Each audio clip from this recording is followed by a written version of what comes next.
Hi, it's Councillor Chris Reid here, the leader at Rotherham Council. I wanted to thank everybody who took part in our flags consultation about a month ago. More than 800 of you took the time to express your views, and we really appreciate the fact that you did that. And we've been taking your lead. So about 2/3 of the people who took part in the consultation wanted us to leave the flags that are flying on lampposts up, at least for the time being, although a lot of you had sympathy with the argument that they're going to get scraggy over time. So you'll notice that that's what we've been doing. Most people also told us that they didn't like the graffiti and that it should get cleaned up. And our council staff, our great teams, have been out cleaning up some of that graffiti, and they'll keep doing that.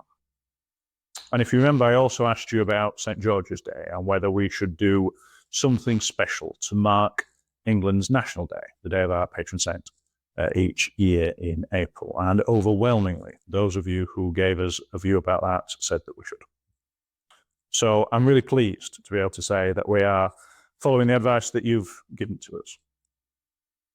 Now, it's getting towards November, and as many of you will know, normally there are poppies that start growing up on lampposts around this time of year as well. In fact, in some places, I was in Rome the other day, they're already up.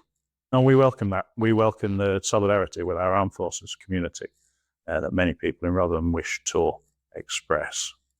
If you do want to start putting poppies on lampposts, we have arrangements for that.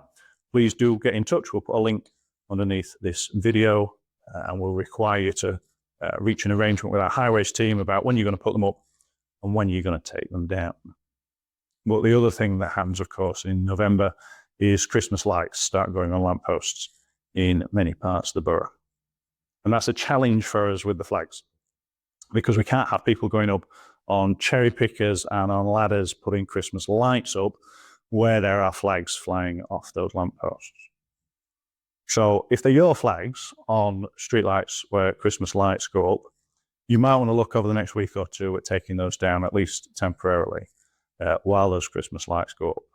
If you don't, we will have to take some of those down while we get those Christmas lights up and that Christmas celebration taking place. We also said that we'd take down some flags where there were complaints. We will have to start doing that over the coming weeks. They're definitely not all coming down anytime soon, but I hope you'll appreciate we've got some practical challenges that we've got to face up to over the coming weeks. And I want to say something else as well, because I know a lot of people who took part in the consultation were really keen to say that they were proud to see our national flags flying in our communities. And I understand that and I respect that. But we also had a number of people who contacted us to say flags had gone up outside their house. They didn't really like them being there, and they were scared for their own safety if they were taking them down themselves. We received one picture of somebody who claimed to have put flags up, who was making threats against somebody who'd taken them down. And it just isn't good enough. We can't have a community where people are scared. We can't be in that kind of vigilante situation. That's not what our flag is about. So I hope that everybody will appreciate that as we move forward, we've got to make some difficult choices, that we are respecting people's right to express their view and their proud faith in our community and in our country. But we've also got to do that in a way that is respectful to each other.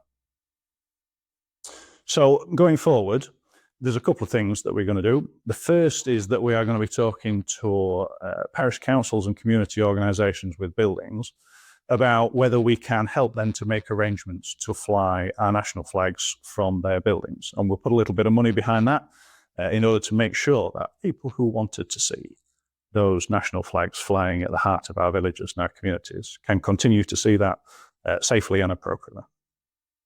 We are going to arrange a big St. George's Day event. It'll be an event for all the family and all parts of our community. We'll probably do that in Clifton Park next April. I think that's when it's likely to be. And we'll talk to community groups in our parishes about whether there are other celebrations that we can also have across the borough. And then I'm really conscious we're going into next summer, although it feels a long way away at the moment, and the World Cup's coming. And we all like to fly a flag for the World Cup. So what is it the council can do to ensure that we are celebrating, hopefully, Thomas Tuchel's triumph at next summer's World Cup. We'll be in touch with you again with more information as we go forward. But let me be really clear again. It's our flag, the flag of all the people in our community. And it's the responsibility of all of us to make sure that our friends and our families and our neighbours are safe in this community. And that's what we're going to do.